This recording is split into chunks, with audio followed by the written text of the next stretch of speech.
Bago ako naging B-Mobile member, dati akong OFW.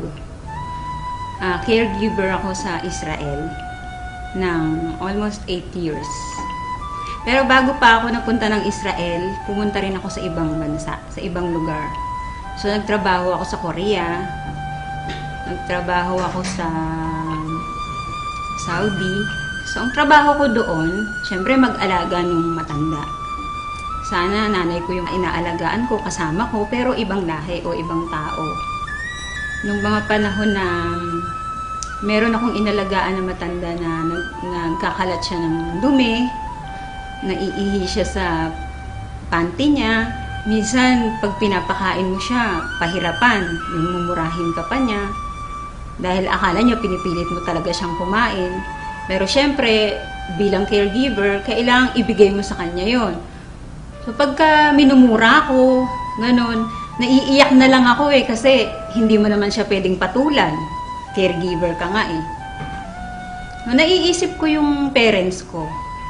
Kasi dapat ako yung kasama nila sa bahay, pero matagal akong wala. Lagi akong nasa abroad. Nung mga time na yon, sabi ko sa sarili ko, pag umuwi ako ng Pilipinas, ayoko nang bumalik sa abroad. Kaya naghanap talaga ako ng opportunity na yung magi-stay na ako sa Pilipinas, yung hindi na ako aalis. Ayun, nakita ko nga si B-Mobile. Nung nag-grab ko to, nakita ko yung opportunity. Ang laki nung pinagbago sa buhay ko. Pinangako ko kasi sa sarili ko nga na ayoko na mag-abroad. Yung gusto ko makasama ko ng family ko rito. Kasi syempre tumatanda na yung parents ko.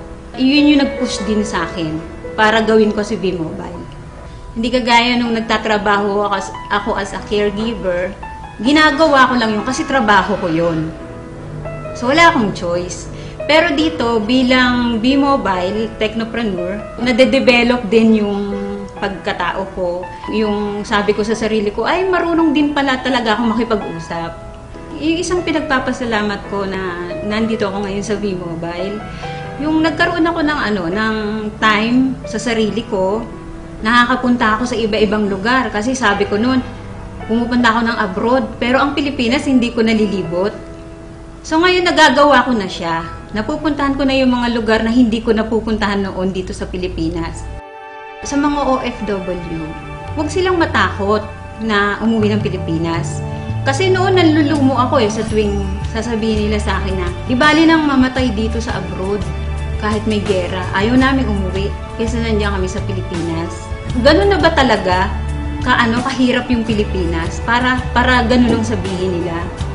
Tapos yung kahit na malayo sila sa mga anak nila, sa pamilya nila, basta ang mindset nila, ang nasa isip nila, sa abroad lang nila mararanasan na magkaroon ng pera, na maibigay sa pamilya yung pangarap na gusto nila. Hindi ka palaging malakas. Hindi ka palaging may trabaho dyan. Darating ang panahon, uuwi ka rin ng Pilipinas. So ang sabi ko, kung gagawin nyo si B-Mobile, pag uwi nyo ng Pilipinas, meron na kayong ipon, meron na rin kayong gagawin. Sabi ng kuya ko sa akin, nung niyayaya ko siya, sabi niya sa akin, wag mo na nga akong isali sa ganyang kalokohan, sabi niya. Sabi ko, hindi naman kalokohan si B-Mobile, kasi negosyo nga yan eh. Pinapakita ko nga sa'yo na dito, maliit lang yung capital, tapos may malaking potential income, sabi ko sa kanya. So sabi niya sa akin, baka mamaya, magpasali ka dyan ng mga tao. Yun pala, scam yan. Sabi niya, di madadamay pa kami niyan. Pati ko niyayaya mo, madadamay din ako, sabi niya. So, syempre na-hurt ako kasi hindi ibang tao yung nagsabi sa akin eh. Kumbaga, kapatid ko siya eh. Anong time na yon, sabi ko sa kanya, sabi ko sa sarili ko, hindi ako titigil sa B-Mobile. Hindi ako titigil hanggat hindi ka naniniwala sa akin, hanggat hindi ka sumasali sa akin, at hanggat di ko napapatunayan sa'yo na totoo si B-Mobile. So, good news, kasali na siya sa B-Mobile. Huwag kang titigil kung ano yung naumpisahan mo. Kasi, gusto mo bang bumalik uli sa abroad? Gusto mo ba uling magtrabaho sa abroad? Bumalik sa dati? Yung lagi kong tinatandaan. Kasi nga, di ba sabi ko sa'yo, natatakot ako na bumalik uli sa abroad.